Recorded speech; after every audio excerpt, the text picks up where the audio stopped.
नमस्कार, मैं हूं doctor Archana Trivedi, senior consultant gynaecologist, robotic and laparoscopic surgeon, Regency health Kanpur.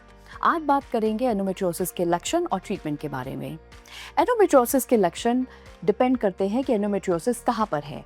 अगर वो यूट्रस की वॉल में है जिसे एडेनोमायोसिस कहते हैं, या फिर वो ओवरी में है जिसे एंडोमेट्रियोमा या chocolate cyst of the ovary कहते हैं, तो पेशेंट को बेइंतहा पीरियड के समय पेन हो सकता है। पीरियड से पहले या पीरियड के बाद में भी रह सकता है, और एक समय आता है कि पूरे महीने ही उसको पेन रहता है। अगर एंडोमेट्रियोसिस आंतों के ऊपर है तो उसे पीरियड के समय लैट्रिन करने में दिक्कत, लैट्रिन करने में दर्द रह सकता है। अगर वो पेशाब की थैली में है तो पेशेंट को पीरियड के समय पेशाब करने में दिक्कत हो सकती है या उसे पेन रह सकता है। अगर वो पेट के अंदर जगह जगह है तो एंडोमेट्रियोसिस चिपकन बना सकता है, जिसमें कि आंतें, पेशाब की थैली, फैलोपियन ट्यूब्स, ओवरीज आपस में चिपक सकते हैं और पेशेंट को गर्भधारण में दिक्कत हो सकती है। इवन अगर उसे बड़ी बड़ी चॉकलेट फिल्ड सिस्ट हैं तो भी उसे अंडा बनने में, गर्भधारण में दिक्कत हो सकती है।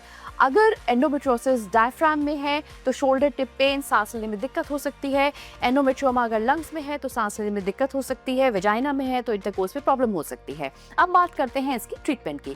ट्रीटमेंट डिपेंड करता है कि पेशेंट का प्राइमरी लक्षण क्या है।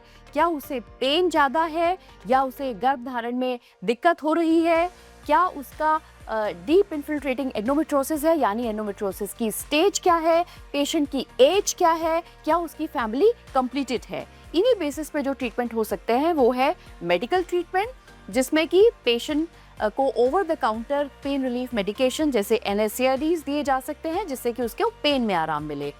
बाकी मेडिकल ट्रीटमेंट है birth control pills, progestins, GnRH analogues, GnRH antagonist, जो कि ओवुलेशन को सप्रेस करते हैं, जिससे कि एंडोमेट्रियम सप्रेस हो जाता है और पेशेंट को लक्षण में रिलीफ मिलता है। मिराना भी यूज किया जा सकता है। चौथा ऑप्शन है सर्जिकल ट्रीटमेंट। सर्जरी की आवश्यकता कब पड़ती है? ये पड़ती है जब पेशेंट को मेडिकल ट्रीटमेंट से फायदा नहीं होता, पेन में बेइंतहा पेन रहता है, तो सर्जरी द्वारा एंडोमेट्रियोसिस एक्साइज किया जाता है। और अगर चॉकलेट फिल्ड बड़ी बड़ी सिस्ट हैं जो कि 3 से 4 सेंटीमीटर के ऊपर है तो भी सर्जरी की रिक्वायरमेंट पड़ती है।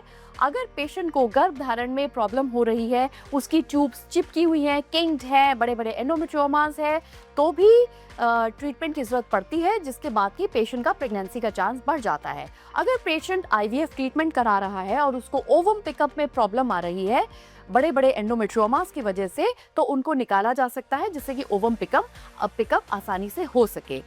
अगर पेशेंट को स्टेज 4 एंडोमेट्रियोसिस या डीप इन्फिल्ट्रेटिंग एंडोमेट्रियोसिस है तो भी सर्जरी की जरूरत पड़ती है, जिसमें कि सारा एंडोमेट्रियोसिस एक्साइज किया जाता है और चिपकन को छुड़ाई जाती है, एडिशंस को कट किया जाता है। अगर पेशेंट का रेकरेंट डिजीज है तो भी उसे सर्जरी की जरूरत पड़ती है।